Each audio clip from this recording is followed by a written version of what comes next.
जय हिंद साथियों, एक बार फिर से स्वागत है आप सभी का आपके अपने प्लेटफॉर्म नीरज यादव मैथ में। साथियों, जैसा कि पता है कि सक्षमता 2.0 का एग्जामिनेशन है वो 10 मई को प्रस्तावित है। तो इस कड़ी में हमें सक्षमता 2.0 की तैयारी के लिए बहुत ही कम समय मिला है और कम समय में किसी भी एग्जामिनेशन को क्रैक करने के लिए सबसे महत्वपूर्ण होता है कि उसके प्रीवियस ईयर क्वेश्चन को बनाया जाए। आपको पता होगा कि जो सक्षमता परीक्षा हुआ कई शिफ्टों में हुआ और प्रत्येक शिफ्ट में बहुत सारे ऐसे सवाल थे जो रिपीट हो रहे थे।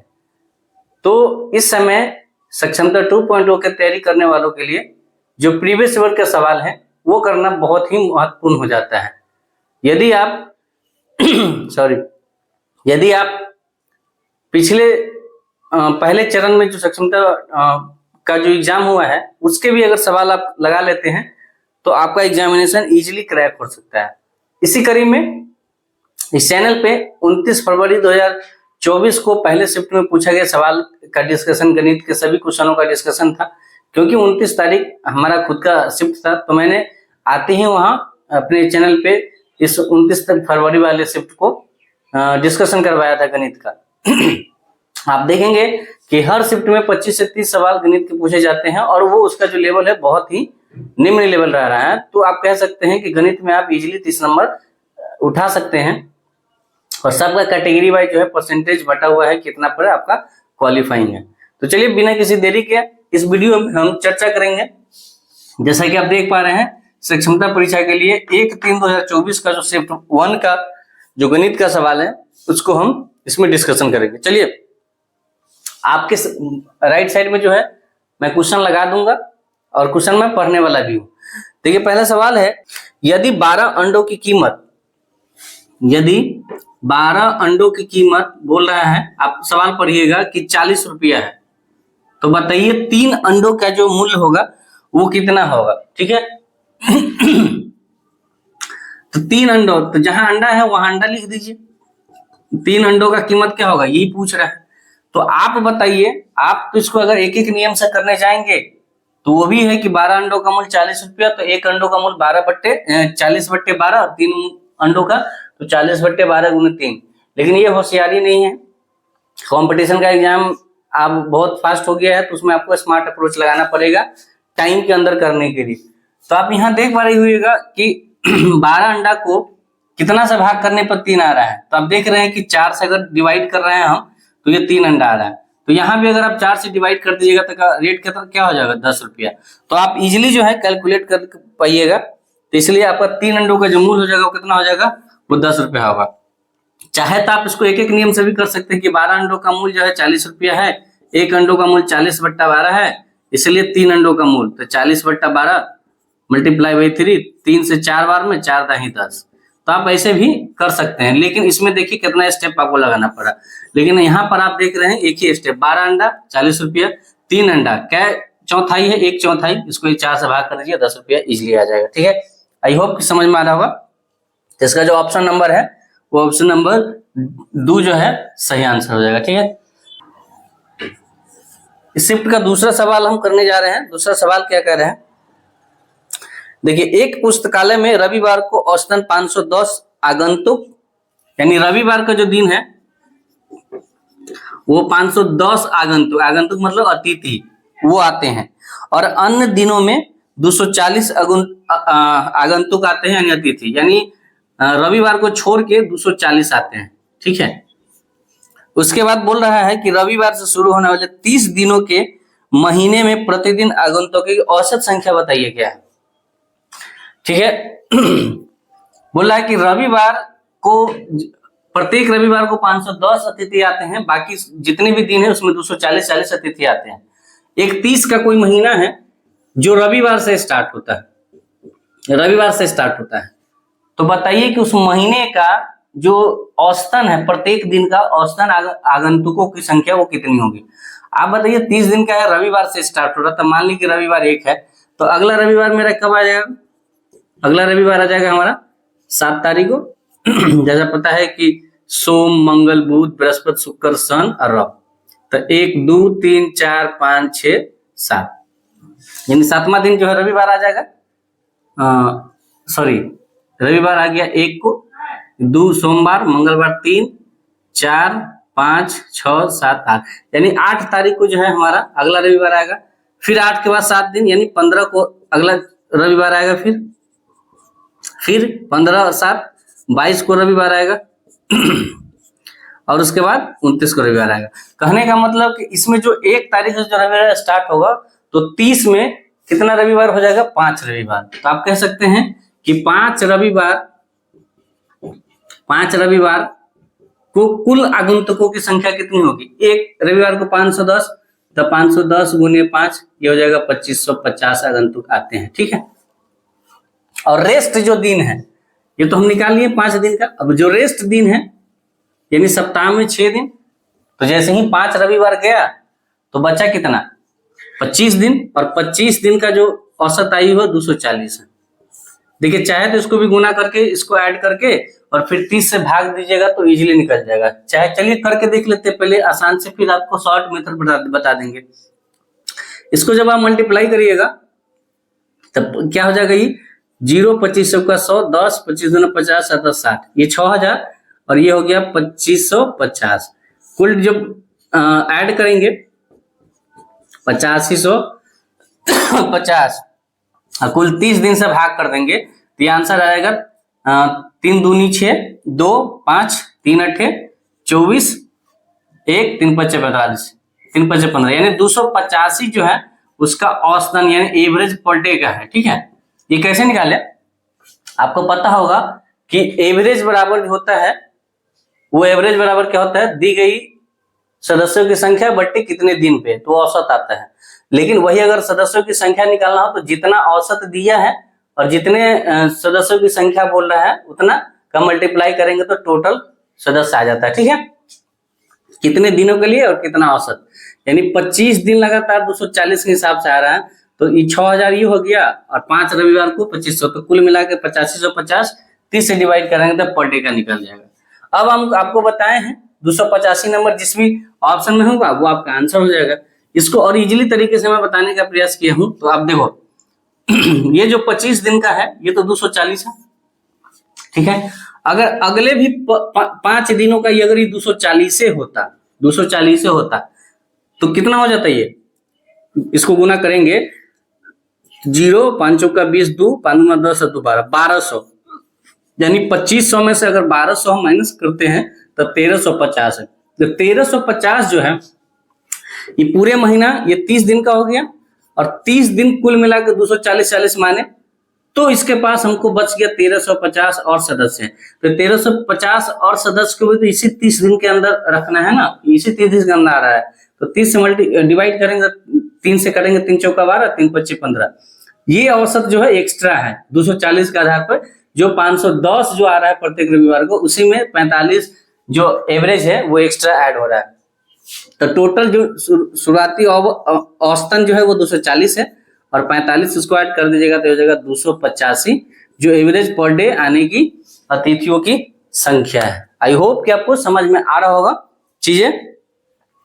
कोई कंफ्यूजन हो, क्वेरी हो तो आप नीचे कमेंट बॉक्स में कमेंट कर सकते हैं। ऑप्शन नंबर क्या आ जाएगा? 3 विल बी करेक्ट आंसर हो जाएगा। चलिए अगले सवाल की तरफ हम बढ़ते हैं। आप देखिएगा कि आपके पास कितने सवाल कराए जाते हैं। अगर कोई सवाल छूट जाए शिफ्ट में और अगर आपके पास सवाल हो तो आप भेज सकते हैं कमेंट बॉक्स में या टेलीग्राम का मैं लिंक दे दूंगा, वहां आप सवाल को भेज सकें। अगला सवाल है तीसरा नंबर कहता है कि A अनुपात B अनुपात C किस अनुपात में है? तो 2 अनुपात 3 अनुपात 4 में है। ठीक है, तो बोल रहा है कि बताइए कि जो ऑप्शन दिया है, आप देखिए ऑप्शन देखिए 8 अनुपात 9 अनुपात 16, बी नंबर में है 8 अनुपात 9 अनुपात 12, सी में है 8 9 24, डी में है 4 9 16। मैं अनुपात के बारे में आपको थोड़ा जानकारी दे दूं कि अनुपात में अगर हम मल्टीप्लाई करते हैं किसी भी नंबर से तो सभी में करते हैं, किसी में अगर स्क्वायर करते हैं तो सभी में स्क्वायर करेंगे, क्यूब करेंगे तो साथ साथ सभी का क्यूब करेंगे, घटाएंगे किसी में तो साथ घटाएंगे, ऐड करेंगे तो साथ ऐड करेंगे। तो अगर आप देखिएगा यहाँ है 8 से स्टार्ट, इसका मतलब है कि 2 में 4 से मल्टीप्लाई होना चाहिए, सभी में, तभी तो 4 दूना 8 होगा। तो यहाँ 4 दूना 8 हो जाएगा, लेकिन यहाँ देखिएगा 4 तिया 12 हो रहा है, लेकिन यहाँ 9 है, खत्म हो गया। यहाँ 8 9 12 देखिएगा, तो यहाँ 4 दूना 8 हो रहा है, 4 तिया 12 होना चाहिए, ये भी खत्म। यहाँ भी 8 9 हो रहा है, ये भी खत्म कहानी। लेकिन अगर इसका हम स्क्वायर करें तो ये हो जाएगा 2 दूना 4, 3 तिया 9 और 4 दूना 16। सभी अपना अपना अलग अलग स्क्वायर होगा। तो ऑप्शन नंबर डी जो होगा वो एकदम करेक्ट आंसर होगा। विभाग की तरफ से आंसर गलत दिया गया था। बहुत सारे आप देखिएगा, इतना आसान आसान सवाल का गलत आंसर दिया है विभाग ने, आप समझ नहीं सकते, क्योंकि पहली बार कंडक्ट किया ऑनलाइन एग्जामिनेशन और बहुत सारे शिफ्ट में एग्जामिनेशन हो गया है और बहुत कम दिनों में भी आंसर जो है वो आंसर की दिया। तो इस वजह से हो सकता है टेक्निकली प्रॉब्लम हो सकता है या जल्दबाजी की वजह से। देखिए चौथा नंबर सवाल कह रहा है, मिश्रण का सवाल है। चौथा सवाल कह रहा है कि एक मिश्रण में दूध और पानी का अनुपात 5:1 है, यानी मिल्क और वाटर का अनुपात 5:1 में है। कहने का मतलब कि 6 लीटर दूध है, इसमें 6 लीटर अगर मिश्रण है तो 5 लीटर मिल्क है और 1 लीटर वाटर है, रेशियो का ये मतलब होता है। और 4 लीटर पानी मिलाने पर दूध और पानी का अनुपात जो अब हो जाएगा नया अनुपात, वो हो जाएगा 5:2। कब? जब 4 लीटर आप वाटर ऐड करते हैं, पानी ऐड करते हैं, ठीक है। तो इसमें आप देखिएगा रेशियो में एक चीज ध्यान रखने वाली बात होती है कि अगर जिस भी कंटेनर के साथ हम छेड़छाड़ करते हैं तो बस उसी का मात्रा बढ़ेगा, तो उसी का जो रेशियो है हमारा घट बढ़ सकता है, बाकी का रेशियो हमारा कांस्टेंट होना चाहिए। ध्यान लगाइएगा कि अगर 4 लीटर हम पानी ऐड किए हैं तो सिर्फ पानी का मात्रा बढ़ना चाहिए, हमारा जो ये हो क्या है मिल्क जो है वो सेम होना चाहिए। तो आप देख रहे हैं इसका मिल्क का जो रेशियो है वो सेम है और वाटर क्या है, बढ़ गया। तो आप यहाँ देखिएगा वाटर में जो बढ़ोतरी हुआ है 1 यूनिट का, और 1 यूनिट का बढ़ोतरी हुआ है तो वो लीटर में कितना हुआ है, 4 लीटर के बराबर। इसका मतलब है अब 1 लीटर यूनिट का अगर आपको पता निकल गया तो चाहे वो दूध का पहले कंटेनर में बोले, चाहे अभी के कंटेनर में, चाहे वाटर का पहले कंटेनर में, अभी के कंटेनर में, बात बराबर है। तो बोला है कि पहले जो मिश्रण था उसमें दूध की मात्रा क्या था, दूध की मात्रा 5 है, तो 5 यूनिट का मान क्या हो जाएगा 5 गुने 4 यानी 20 लीटर। 20 लीटर इसका करेक्ट आंसर होगा। आप अगर करके देखिएगा, जैसे अगर इसका क्रॉस वेरीफाई भी करिएगा तो देखिए अगर 20 लीटर मिल्क है और 4 लीटर हमारा जो है वाटर है तो इसका रेशियो क्या आ जाता है 5:1। 4 लीटर वाटर मिला है तो ये अभी ई हो गया 20, तो 20 रहेगा, वाटर हो जाएगा 8।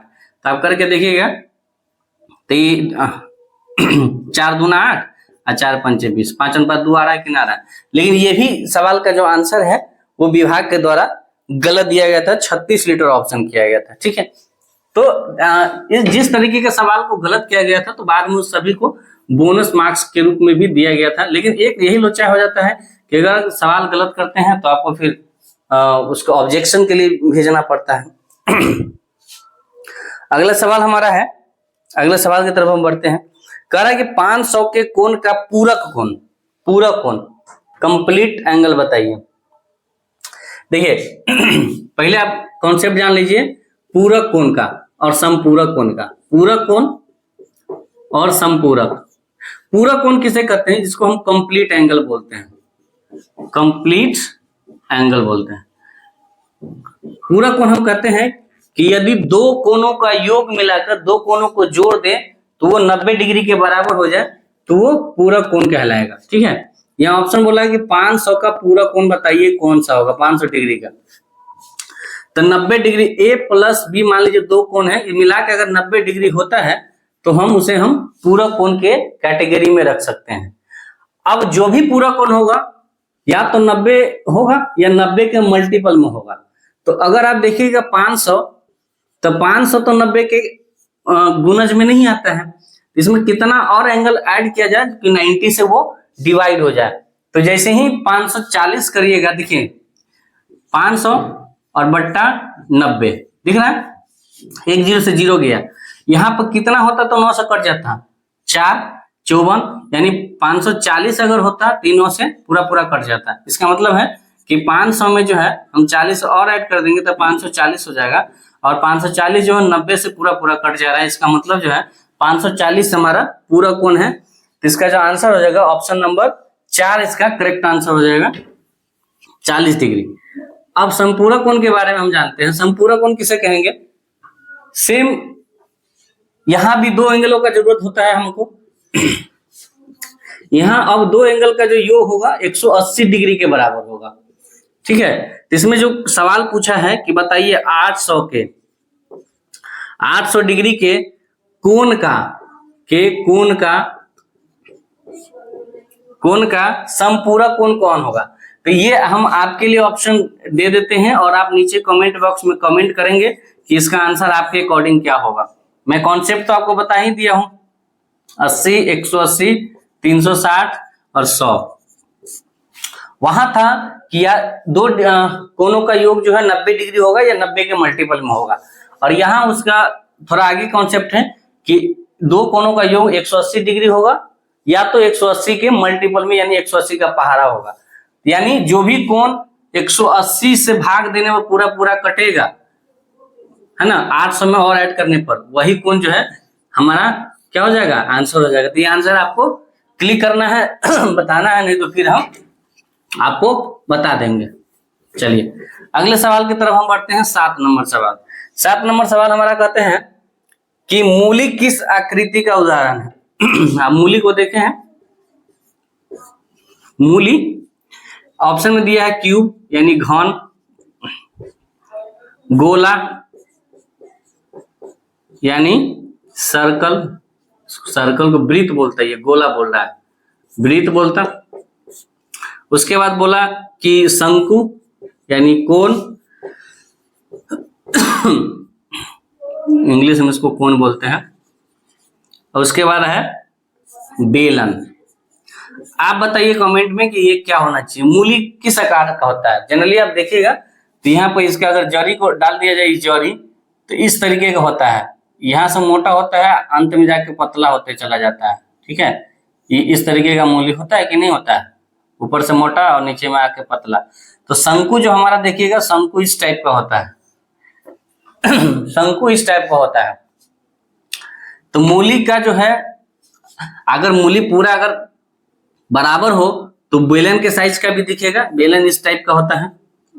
तो अब आपको डिसाइड करना है, अब आपको ऑप्शन में क्लिक करना है कि इसका आंसर शंकु होगा कि बेलन होगा। फिर हम आपको, आप सवाल का आंसर बताइए, फिर हम आपको जो है आंसर को बढ़िया से डिफाइन करके जो है क्लियर कर देंगे, ठीक है। तो आपको बताना है कि मूली का आकार कैसा होता है। 8वां सवाल की तरफ बढ़ते हैं। बोला गया है ब्लैक बोर्ड, ये जो व्हाइट बोर्ड आप देख रहे हैं, ब्लैक बोर्ड, वो किस आकार का होता है। तो देखिए ब्लैक बोर्ड किस आकार का होगा। ब्लैक बोर्ड जो है, मान लीजिए इसमें लेंथ है, ब्रेथ है, ये आपका लंबाई हुआ, ये चौड़ाई हुआ, लेकिन इसमें कुछ थिकनेस भी तो होगा, मोटाई भी तो होगा। तो ये किस आकार का होगा, घनाभ का आकार का होगा। और यही अगर सभी चीज का लेंथ बराबर हो जाए, लेंथ, हाइट, ब्रेथ सभी, तो वो क्या होगा, घन का आकार का होगा। तो आपको बताना है कि माचिस का जो डिब्बा होता है माचिस का जो डिब्बा होता है वो किस आकृति का होता है, ये आपके लिए सवाल है। देखिए आकृति पे आपके सवाल, ये जो देख रहे हैं आप, 2-3 आकृति से रिलेटेड सवाल कर दिया, और ये सिर्फ एक ही शिफ्ट में किया है, 1 मार्च के मॉर्निंग शिफ्ट में। 29 फरवरी में भी किया गया था। हर शिफ्ट में जो है आकृति को लेकर सवाल हुआ है, ठीक है। और आकृति के सवाल को लेकर विभाग भी कंफ्यूजन है, कभी कुछ आंसर करेगा किस, जैसे ये सवाल आप देखिए 10वां नंबर, ईंट का आकार पूछ रहा है, ईंट का आकार। जैसे 29 फरवरी वाला अगर आप देखे हुएगा इसमें वीडियो, तो 29 फरवरी में ईंट का आकार पूछा है। तो ईंट का जो आकार होगा किस टाइप का होगा बताइए। उसका लेंथ होता है, ब्रेथ होता है, इस टाइप का आकार होता है, और मोटाई भी होता है। तो जनरली जो ईंट होना चाहिए वो किस तरह का होना चाहिए, घनाभ। तो जो 1 तारीख के शिफ्ट वाला जो मॉर्निंग शिफ्ट है, उसमें ये आंसर विभाग भी घनाभ माना है, लेकिन यही 29 शिफ्ट वाले में विभाग जो उसको है वो आयत मान रहा है, ठीक है। तो आप ध्यान रखिएगा, ईंट का आकार क्या होगा, तो घनाभाकार होगा, ठीक है। अच्छा आप बताइएगा ऑप्शन में, कमेंट में, कि जो हमारा लूडो होता है, लूडो, तो लूडो का जो गोटी होता है वो किस आकार का होता है। ये आपके लिए सवाल रहा। अगर ये आकार वाला कर गया तो 2-4 सवाल जो है आपका ऐसे ही बन जाएगा। अगला सवाल हमारा 11 है कि 6 अंकों वाली सबसे बड़ी संख्या में कितना जोड़ने पर 7 अंकों की सबसे छोटी संख्या बन जाती है। देखिए कॉन्सेप्ट सीखिए। आप बताइए कि एक अंकों की सबसे बड़ी संख्या क्या है? बड़ी संख्या क्या होगी? तो आप बोलते हैं कि 9, क्योंकि 1 से लेकर 9 तक जाके संख्या खत्म हो जाती है एक अंकों की। अब बताइए एक अंकों की संख्या में जब ही हम 1 ऐड करते हैं तो ये क्या हो जाता है 10, जो कि 2 अंकों की सबसे छोटी संख्या है। 2 अंकों की सबसे छोटी संख्या है। क्लियर है? आप देखते रहिएगा कमाल। अब इस सवाल का जवाब खुद बता दीजिएगा।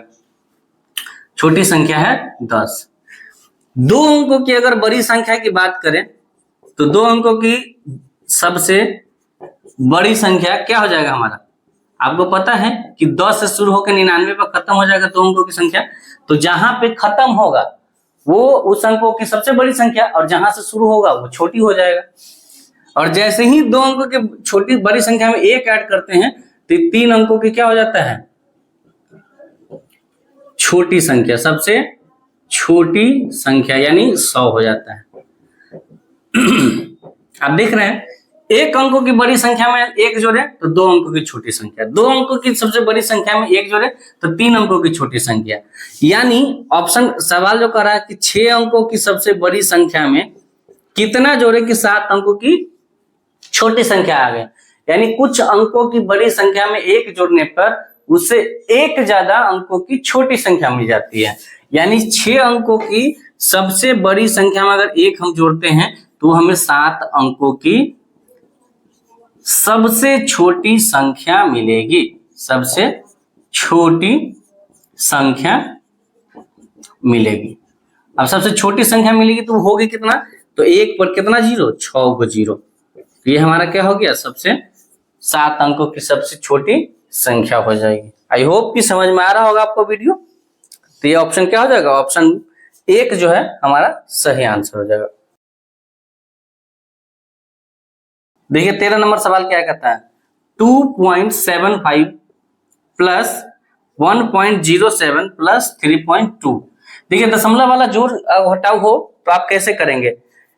प्रयास करेंगे कि दशमलव के बाद जितने अंकों से पहले दशमलव है, दशमलव के पहले दशमलव के सामने सामने दशमलव वाले को बिठा दीजिए। जैसे इन सभी को जोड़ना है तो हम क्या करेंगे? 2.375, जो सबसे बड़ा नंबर उसको पहले लिख दिए। अब 1.07 है ना, तो दशमलव के सामने दशमलव दे दीजिए। दशमलव के बाद क्या है? 07 यहाँ 1 पे। अब देखिए 3.2 है तो दशमलव के सामने दशमलव दे दिए। दशमलव से पहले 3 है तो 3, दशमलव के बाद 2 है तो 2। अब मान है तो इसमें 0 बैठा भी सकते हैं, नहीं बैठा सकते, कोई फर्क नहीं है, क्योंकि दशमलव बाद वैसे भी 0 का कोई वैल्यू नहीं होता है। अब इसको जोड़िएगा तो 7 5 कितना हो गया? 12, 1 7 2 9 1 10, 10 के 0 हाथ में 1 और 1 यहाँ ऐड करेंगे तो 3 3 6 1 7, तो 7.02 इसका जो हो जाएगा क्या हो जाएगा? आंसर हो जाएगा। ऑप्शन नंबर 2 हो जाएगा। ठीक है। तो इस तरीके के सवाल आप कर सकते हैं। एक सवाल मैं आपको दे देता हूं, अब इसको आंसर करिएगा कमेंट बॉक्स में। 3.07 है, इसके बाद 3 है, उसके बाद है 0.023, उसके बाद 1.01। इसको जो है आपको सॉल्व करना है। ठीक है। और इसका आंसर जो हमको नीचे कमेंट बॉक्स में कमेंट करके बताना है। अगर आपको कॉन्सेप्चुअल क्लास चाहिए तो आप बता सकते हैं कि किस टॉपिक में आपको दिक्कत है, तो फिर हम आपको सवाल करेंगे, बनाएंगे। देखिए अगला सवाल है कि 2 ऋणात्मक पूर्णांकों का गुणनफल सदैव क्या होता है? जैसे मान लीजिए बोल रहा है कि 2 नेगेटिव संख्या, जैसे मान लीजिए कि -2 मल्टीप्लाई बाई -4, तो 2 माइनस वाले संख्याओं का अगर हम गुना करते हैं तो उसका गुना क्या होगा? तो देखिएगा इसके लिए आपको एक छोटा सा चिन्ह याद रखना होगा। जब मल्टीप्लाई के फॉर्म में होता है तो माइनस गुने प्लस हो जाता है, वो माइनस देता है, माइनस गुने माइनस है वो प्लस देता है, और प्लस गुने प्लस तो ये प्लस से देता है। ठीक है। तो आप ध्यान रखिएगा कि एक प्लस और एक माइनस है गुना के रूप में तो वो माइनस देगा, बाकी अगर सेम दो माइनस माइनस है तो भी वो प्लस देगा, और प्लस प्लस है तो भी प्लस देगा। तो आपको ये समझ में आ गया होगा कि माइनस और माइनस ये गुना होकर क्या दे देगा, 4 2 8 दे देगा। कोई भी नंबर लीजिए, -9 गुने -4, अगर जोड़ा में है माइनस तो ये हमेशा जो है पॉजिटिव नंबर देगा। तो ये ऑप्शन में दिया है कि हमेशा नकारात्मक, हमेशा सकारात्मक, यानी ऑलवेज पॉजिटिव। इसका जो आंसर हो जाएगा 2 विल बी करेक्ट आंसर। आप देख रहे हैं कि 14 सवाल आपके सामने जो है वो हो चुका है, यानी 25 से 30 सवाल के बीच में जो है हर शिफ्ट में मिलेगा। और क्वेश्चन का जो लेवल है वो इसी टाइप का रहता है, बहुत ही आसान लेवल रहता है। अगला सवाल है कि एक अभाज्य संख्या के कितने गुणनखंड होते हैं। देखिए अभाज्य संख्या के कितने गुणनखंड होते हैं, अभाज्य संख्या के बारे में पहले जानिए, है ना। अभाज्य संख्या किसे कहते हैं, तो देखिए वैसी संख्या जो एक और अपने खुद के अलावा किसी और संख्या से विभाजित नहीं होता हो, कटता नहीं हो। जैसे कि 3 है तो 3 या तो 1 से कटता है या 3 से कटता है, खुद से कटता है। इसके अलावा दुनिया का कोई और नंबर नहीं जो 3 को काट सकता है। उसी तरीके से 2 है, 2 1 से कटता है और खुद अपने नंबर 2 से कटता है। 4 बताइए तो 4 1 से भी कटेगा, 2 से भी कटेगा और 4 से, यानी 2 से ज्यादा संख्या से कटा, इसलिए वो अभाज्य नहीं भाज्य हो जाएगा। तो अभाज्य संख्या का अधिकतम जो गुणनखंड होता है वो 2 होता है। ठीक है, इसमें लिखा है सवाल कि एक अभाज्य संख्या के कितने गुणनखंड होते हैं, तो आंसर क्या हो जाएगा हमारा 2। कौन कौन होगा, एक तो 1 होगा और एक संख्या वो अपना खुद से ही कटेगा, तो इसलिए 2 गुणनखंड हो जाता है अभाज्य संख्या का। समझ में आ रहा है। चलिए अगला सवाल हम देखते हैं, 16 नंबर सवाल। 16 नंबर सवाल क्या कहता है, 16 नंबर का सवाल कहता है कि एक शर्ट 3 मीटर कपड़े से बनाई जा सकती है। जैसे मान लीजिए ये शर्ट है हमारा, तो ये 3 मीटर कपड़ा लगने पर एक शर्ट तैयार हो जाता है। तो एक 1350 मीटर का एक कपड़ा का थान है, या रोल समझ लीजिए 1350 मीटर है। तो बोला कि उसमें जो 3 मीटर वाला कितने शर्ट बन जाएंगे। तो भैया क्या करना है, 3 मीटर से मल्टीप्लाई डिवाइड कर देना है, मीटर से मीटर कैंसिल आउट हो गया, 3 से काटेंगे तो 3 चौका 12, 1 3 5 15 0, 450 जो है ऐसे ऐसे शर्ट जो है हमारा वो बन जाएगा। कितना इजी सवाल है, आप खुद अपना कमेंट बॉक्स में कमेंट कर सकते हैं। आप विश्वास भी नहीं कर सकते कितना सवाल आसान होगा, और ये सभी सवाल जो है पूछा गया है। अगला सवाल देखते हैं। बोला कि रॉन जो है प्रतिदिन 8 किलोमीटर साइकिल चलाता है। रॉन एक व्यक्ति का नाम है जो 8 किलोमीटर प्रतिदिन साइकिल चलाता है। ठीक है, तो इसका आंसर पूछ रहा है कि वह एक दिन में कितनी मीटर चलाता है। पहले बोला कि 8 किलोमीटर, अब वही बोला रॉन प्रतिदिन 8 किलोमीटर क्या चलाता है, साइकिल चलाता है। तो रॉन बताइए कि प्रतिदिन कितने मीटर चलाता है। कुछ नहीं करना, इसको मीटर में कन्वर्ट कर दीजिए। आपको पता होना चाहिए कि 1 किलोमीटर बराबर जो होता है वो 1000 मीटर होता है। आप खुद बताइए 1000 अगर मीटर से मल्टीप्लाई इसको करेंगे तो कितना दे देगा हमारा 8000 मीटर। इसलिए रॉन जो है प्रतिदिन कितना मीटर का दूरी तय करता है साइकिल से, 8000 मीटर। ऑप्शन नंबर 1 जो है इसका करेक्ट आंसर हो जाएगा। ठीक है, अब हमारे पास सवाल नंबर 18 है। 18 सवाल क्या कहता है कि जेसन ने 7 किलो 200 ग्राम चीनी, 7 किलो 200 ग्राम जो है चीनी खरीदा, है ना, 200 ग्राम चीनी खरीदा। उसके बाद बोला कि 9 किलो 395 ग्राम चावल खरीदा, 9 किलो 395 ग्राम चावल खरीदा, चावल। क्लियर है। उसके बाद जेसन द्वारा उठाएगा कुल वजन कितना है, कुल वजन बताइए क्या है, ये क्या है, मजाक है ना। जोर वाला जो है आप पहले दूसरी कक्षा के बच्चा जो है ये सवाल करेगा। तो ग्राम को ग्राम लिख दीजिए। आपको पता है कि ग्राम अगर 1000 से ज्यादा हो जाए तो वो किलोग्राम में बदल जाता है। ठीक है, तो यहाँ ऐड करिएगा तो 5 9 और 5 595 ग्राम, और केजी की जगह केजी, 7 9 16 केजी, यानी 16 केजी 595 ग्राम जो है वो कुल भार उठाया है। ऑप्शन नंबर 1 जो है इसका ए विल बी करेक्ट आंसर हो जाएगा। ठीक है, आप देख रहे हैं कि 18 सवाल आपके पास हो गया, और आप नीचे कमेंट बॉक्स में कमेंट करके बताइएगा कि इसमें से कितने सवाल जो है आप खुद से कर सकते थे, है ना। देखिए 20वां सवाल है, 19वां सवाल है कि पिता ने 10 किलो 750 ग्राम फल, आम और सेब खरीदे। 10 किलो 750 ग्राम पिताजी जो है फल खरीदे जिसमें आम और क्या है, आम और सेब है। आप देख रहिएगा अगर आपके पास मिल रहा होगा क्वेश्चन तो क्वेश्चन, ठीक है। उसके पास 6 किलो 880 ग्राम आम थे तो सेब का वजन कितना है। अब बताइए मैंने वही बात बोला कि बताइए आपके पास 15 रुपये थे, अब 5 रुपया जो है आपने किसी को दे दिया तो आपके पास कितना, तो क्या करना है, घटाव करना है। तो कितना इसमें आम था, इसमें 6 केजी 860 ग्राम आम थे, 6 केजी 860 ग्राम जो है आम था, आम। तो अब यहां से सेब बता दीजिए कितना था, आम को घटा दीजिएगा तो सेब नहीं निकल जाएगा। देखिए इसमें घटाने में थोड़ा सा लोग प्रॉब्लम कहाँ करेगा, यहाँ 750 ग्राम दिया 860 ग्राम, कुछ नहीं करना है, 1 केजी जो है इससे पैंचा ले लेंगे यहाँ पर, क्योंकि ग्राम ये छोटा हो गया इससे, ठीक है। तो 1 केजी जैसे पीछे लेंगे तो ये 1000 ग्राम इसको दे देगा। तो अभी कितना बच गया, ये 1750 ग्राम होगा, है ना। अभी यहाँ पर लिखिए कितना हो जाएगा, 1750 ग्राम ही हो गया, और ये आप 10 न रह के कितना हो गया, ये 9 केजी रह गया।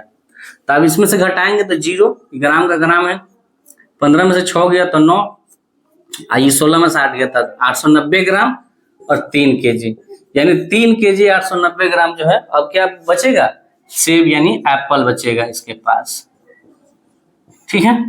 तो ऑप्शन नंबर है 3 केजी 890 ग्राम, ऑप्शन नंबर 2 आंसर इसका सही हो जाएगा, ठीक है।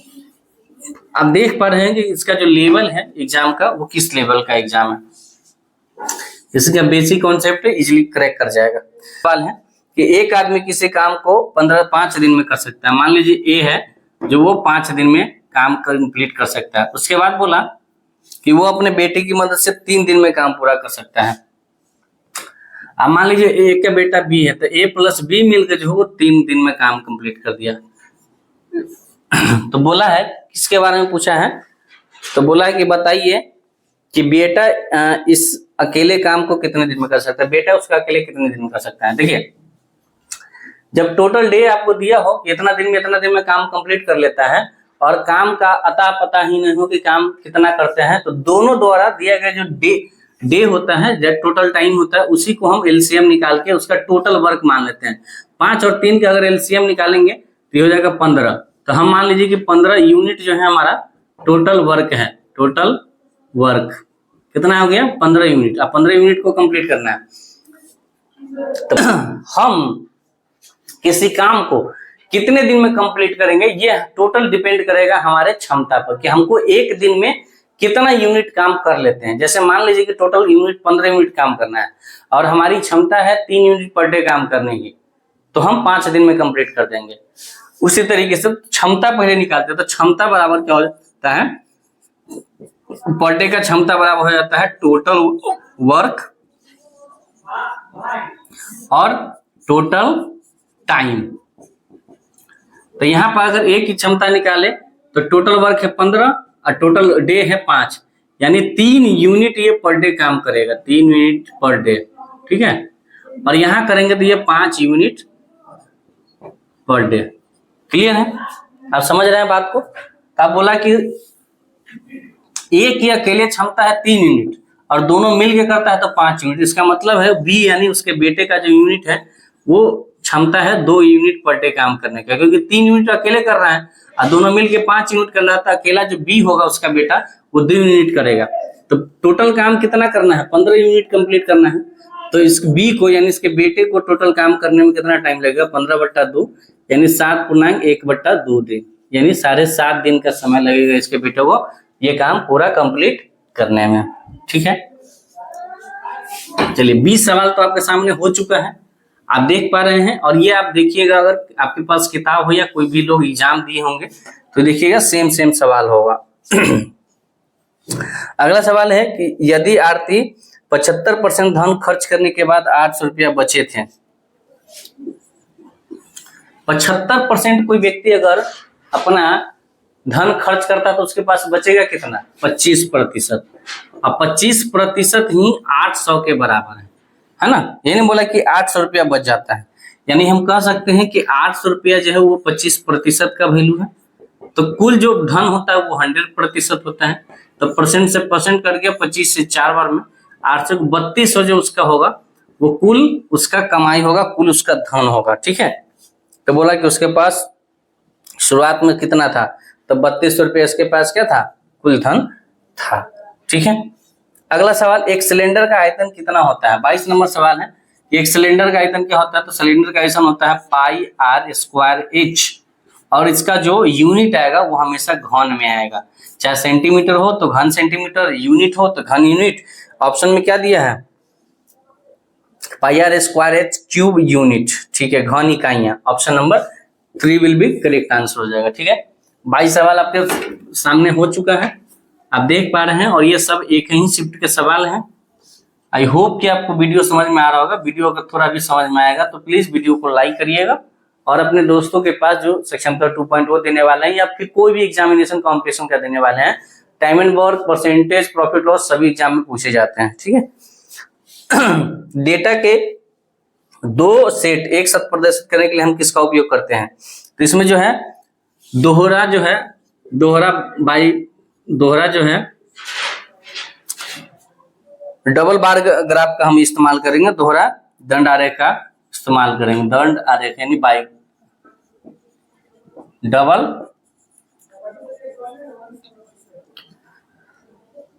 बार ग्राफ इस्तेमाल करें। चलिए 24वां सवाल हम बताते हैं। 24वां सवाल क्या है हमारा, बोला कि बाइक की कीमत 75,000 रुपये है, विक्रेता ने इस वर्ष 20% की छूट की पेशकश की, बाइक की रियायती कीमत क्या होगा। यानी बाइक का जो कुल कीमत था वो 75,000 रुपया था, बोला कि 20% का इस पर छूट दीजिए। तो छूट देने के बाद जो रियायती कीमत होगा वो कितना होगा, तो भैया 20% छूट हो गया तो इसका 80% में देना पड़ेगा। तो 80% का मान निकाल लीजिएगा, 2 जीरो से 2 जीरो कट गया, 0 0 8 5 40 4 8 7 56 4 60, यानी 60,000 रुपया में जो है ये बाइक उसको मिल जाएगा डिस्काउंट के बाद। 24 सवाल हो गया। 25वां सवाल देखिए क्या कहता है, जेंट्स ने कंसर्ट के लिए 1700 रुपये में टिकट खरीदी, यह उन्हें 22% के लाभ पे बेचना चाहता है, तो टिकट का विक्रय मूल्य बताइए। अब कोई व्यक्ति है कंसर्ट जो 1700 में टिकट खरीदता है और उसको 22% का लाभ चाहिए, यानी 122% का मान अगर निकाल दे, क्योंकि 1700 अपने आप में 100% है, तो 122% का अगर मान निकाल दे तो ये उसका विक्रय मूल्य हो जाएगा। तो प्रतिशत हटाने के लिए नीचे में 100 करेंगे, 100 से 100 कट गया, 17 से काटेंगे, 17 दूना 34 गुना करेंगे तो 3, 17 दूना 34 3 37, 3 17 3 20, यानी 2074 रुपया जो है उसका मूल्य हो जाएगा। किसका, ऑप्शन नंबर 2 जो है उसका करेक्ट आंसर हो जाएगा। ठीक है, 25 सवाल आपका हो चुका है। चलिए 26वें सवाल की तरफ हम बढ़ते हैं। 26वां सवाल कहता है कि 3 क्रमागत पूर्णांक इस प्रकार के हैं कि जब उन्हें बढ़ते क्रम में लिखा जाता है तो क्रमशः और लिखा जाता है, तो 3 क्रमागत क्या हो जाएगा। मान लीजिए कि एक क्रमागत x होगा, दूसरा x+1 होगा, तीसरा x+2 होगा, यही ना होगा। क्रमागत मतलब लगातार, आप किसी भी संख्या को बोलते 1 2 3, तो देखिए तो 1 में 1 जुड़ा तो 2, फिर 2 में 1 जुड़ा तो मतलब 1 में और 2 जुड़ा तो 3, यही ना हो गया। अगर संख्या नहीं पता है तो 1 में 1 जुड़ा और फिर 1 में 2 जुड़ा, तो लगातार यही संख्या होगा। तो लगातार हम मान लें कि x है, x+1 है, x+2 है। अब बोला कि ये 3 संख्याएं हैं और तीनों में क्रमशः 3 5 और 2 से गुना करते हैं, इसमें 3 से गुना करते हैं, इसमें 5 से गुना करते हैं, इसमें 2 से गुना करते हैं। ये करने के बाद जब जोड़ा जाता है, जोड़ दिया जाता है तो 99 भाग आता है। तो बताइए कि आरंभिक पहले तथा तीसरे पूर्णांक का योग, यानी पहले का x का और x+2 का कितना मान होगा। तो यहां से अगर जो इसको सॉल्व करिएगा तो 3 का गुना x करेंगे 3x, प्लस 5 से करेंगे तो 5x, और 1 से करेंगे तो 5, 2 से करेंगे तो 2x, और 2 दूना 4, अब बराबर हो गया 99। x को 1 के साथ जोड़ दीजिए, 3x 5x कितना हो गया 8x, 8 और 2 10x, 10x वो हो गया 99। और संख्या को एक साथ जोड़िए तो 5 और 4 9, माइनस में गया तो उस साइड घट जाएगा, तो x बराबर क्या हो जाएगा, ये 90 हो गया, बट्टा में 10, तो 10 9 90। x का मान अगर 9 है तो बोला कि पहल का नंबर, यानी पहल का नंबर है x और तीसरा नंबर है x + 2, तो इसका योग बोला। तो अगर इसको हम सबको योग करेंगे तो क्या हो जाएगा 2x + 2। अब x की जगह पर 9 डाल दीजिए, तो 9 दूना 18, यानी 2 × 9 + 2, 9 दूना 18, 2 20 जो है हमारा करेक्ट आंसर हो जाएगा ऑप्शन नंबर 2 26 में सवाल का। ये देखिए इतना हम करते हैं आप लोगों के लिए, नहीं तो ये सवाल को जो है आप जैसे जैसे सवाल ज्यादा बनाइएगा आप इसको जवान पे ही करना शुरू कर दीजिएगा। चलिए 27वां नंबर सवाल कहता है किसी आयत का क्षेत्रफल जिसकी भुजाएं 176 सेंटीमीटर और 56 सेंटीमीटर है एक वृत्त के क्षेत्रफल के बराबर है। तो ये आयत का जो क्षेत्रफल है, आयत का क्षेत्रफल वो वृत्त के क्षेत्रफल के बराबर है, ठीक है।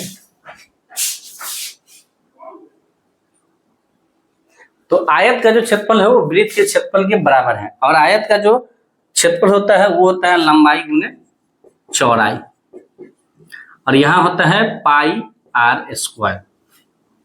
तो बोला है कि पाई का मान 22/7 लेना है, और जो लंबाई दिया है लेंथ दिया है 176 सेंटीमीटर, और जो उसका चौड़ाई दिया है ब्रेथ वो दिया है 56 सेंटीमीटर। अब हम निकालते हैं, तो इसका त्रिज्या निकालना है, वृत्त की परिधि निकालना है, ठीक है। तो वृत्त का परिधि हम निकालते हैं तो पहले त्रिज्या निकालेंगे तो परिधि निकलता है लंबाई गुने चौड़ाई, तो 176 सेंटीमीटर गुने 56 सेंटीमीटर इज इक्वल टू 22/7 गुने r²। तो 22 अगर 11 से काटते हैं तो 11 दूना 22, 11 से काटेंगे 11 एकम 11, 11 छक 66, फिर 2 से काटेंगे 2/16, ठीक है।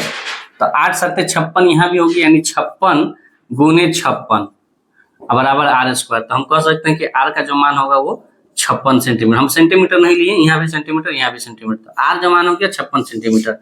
जब ये r त्रिज्या निकला तो वृत्त का परिधि होता है, वृत्त की परिधि होती है 2πr, 22/7 r का मान, अब r का मान हो गया 56, 7 से काट दीजिए 8 मरतबे में, 8 दूना 16, 16 दूना 32, अब 32 से 3 35, तो 352 सेंटीमीटर स्क्वायर जो है इसका क्या हो जाएगा वो परिधि हो जाएगा।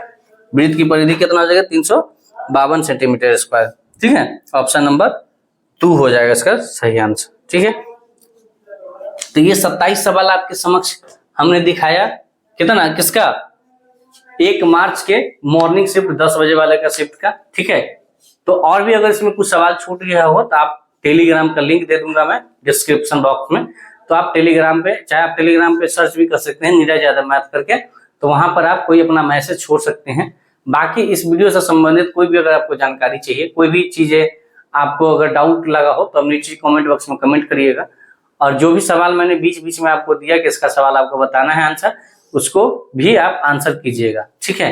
अगर वीडियो अच्छी लगे हो तो प्लीज लाइक करके अपने दोस्तों के पास शेयर करना नहीं भूलिएगा, और चैनल पर नए होइएगा तो प्लीज लाइक सब्सक्राइब कर दीजिएगा, क्योंकि इस चैनल पे है, चैनल का मेन मोटिव है आपको गणित सिखाना, ठीक है।